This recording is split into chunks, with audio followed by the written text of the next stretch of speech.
You're a carnivore that only eats plants. Females are fertile 2 days per year. And nobody, including you, wants to have sex. Congratulations. You're a panda, and you're basically designed to go extinct. Look at this adorable face, look at it. Pandas are arguably the cutest animals on the planet. They've got the black and white tuxedo thing going on. They tumble around like clumsy toddlers. They eat bamboo while sitting like tiny furry people. The world is obsessed with pandas. We've spent hundreds of millions of dollars trying to save them. And you know what? They're not making it easy.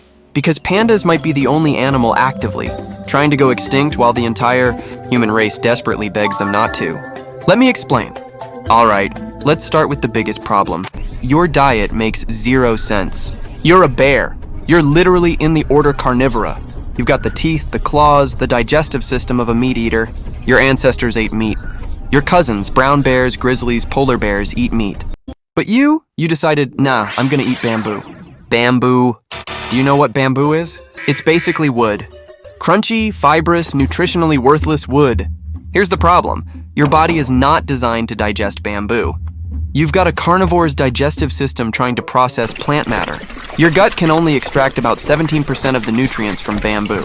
17%. That means 83% of everything you eat just passes through, wasted. So what do? You eat constantly, like 12 to 16 hours every single day just eating bamboo. You have to consume 26 to 84 pounds of bamboo daily just to survive. That's like eating an entire tree's worth of bamboo every day just to get enough calories to not die. And you're still malnourished and exhausted all the time.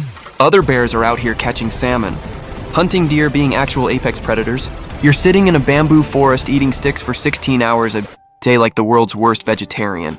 Oh, and here's a fun fact. That thumb you use to grip bamboo, not actually a thumb. It's a wrist bone. A modified wrist bone that kind of works like a thumb but isn't one. Evolution looked at your terrible life choices and said, fine, I guess I'll help, and gave you the anatomical equivalent of duct tape. You've got this fake thumb because you specialized so hard into eating bamboo that your body had to improvise a solution. It works, but it's like, barely. It's the evolutionary equivalent of a participation trophy. Here's a thumb-shaped wrist bone. Good luck with your terrible decisions. Now let's talk about reproduction, because this is where it gets truly absurd. Female pandas are only fertile 24 to 72 hours per year. Read that again. 2 to 3 days out of 365. You've got a 72-hour window maximum to get pregnant, or you're waiting another entire year. Most mammals, they've got estrus cycles that last days or weeks. Some are fertile year-round. Pandas? Nope. You get a long weekend once a year, and that's IT. But wait, it gets worse. Pandas have no sex drive. Like none. Zero. Zilch. Males aren't interested. Females aren't interested. Nobody wants to do this. In the wild, pandas have to be convinced to mate. The female has to basically advertise that she's fertile by scent marking trees and making vocalizations. And even then, the males are like, I don't know, I was gonna eat bamboo today. In captivity, it's even worse. Zoos have tried everything to get pandas to mate. Showing them panda mating videos. Yes, panda porn.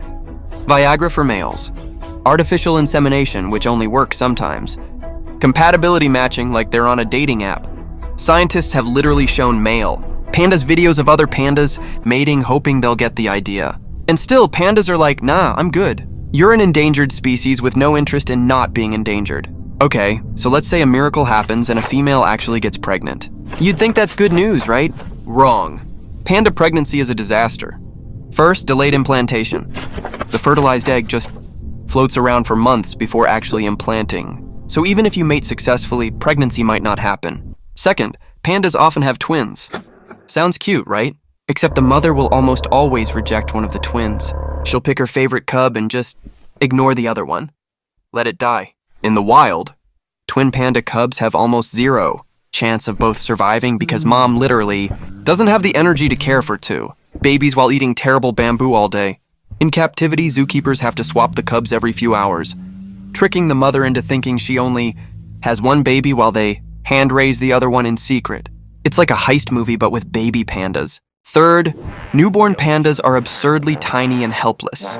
We're talking 1/900th the size of their mother. A newborn panda weighs about as much as a stick of butter. They're born blind, hairless, and completely defenseless. Mom has to be incredibly careful not to accidentally crush them. And remember, she's exhausted from eating bamboo 16 hours a day, so she's not exactly parent of the year material. Here's why everything about pandas is so dysfunctional.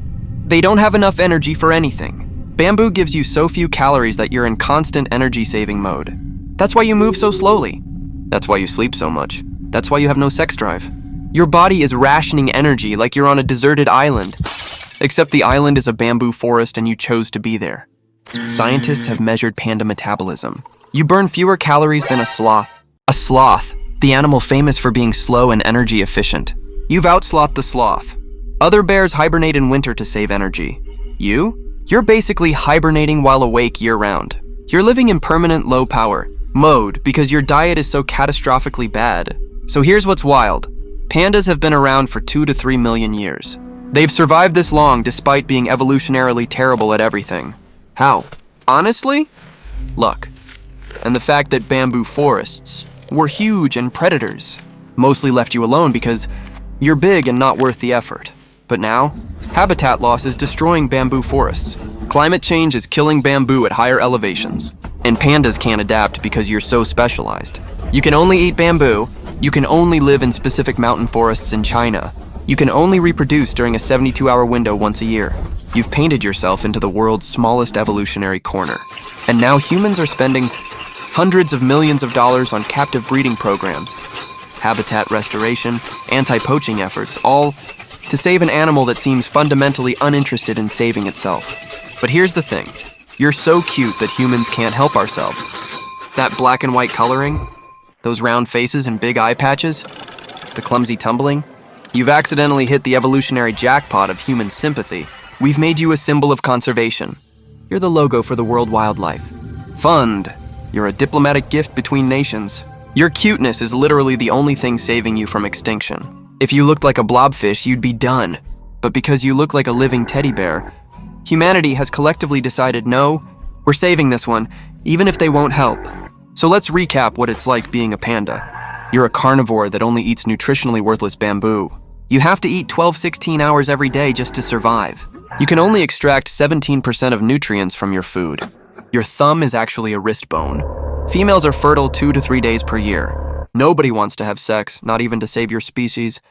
You often reject one of your twin babies and let it die. Newborn pandas are the size of a stick of butter. You have less energy than a sloth. You're in permanent low-power mode. You're so specialized you can't adapt to any changes. Your only survival strategy is being cute enough that humans save you. Pandas are proof that you can make every wrong evolutionary choice possible and still survive if you're adorable enough. You're living on borrowed time and borrowed cuteness. If you enjoyed learning why pandas are adorable, disasters actively trying to go extinct, smash that like button and subscribe for more Why It Sucks to Be my videos. Coming up next, Why It Sucks to Be a Male. Praying mantis. Spoiler. There's a 50% chance your girlfriend eats your head during sex, and you keep going anyway. Drop a comment. Would you rather eat bamboo 16 hours a day or only be fertile 3 days a year? Both options are terrible. Thanks for watching.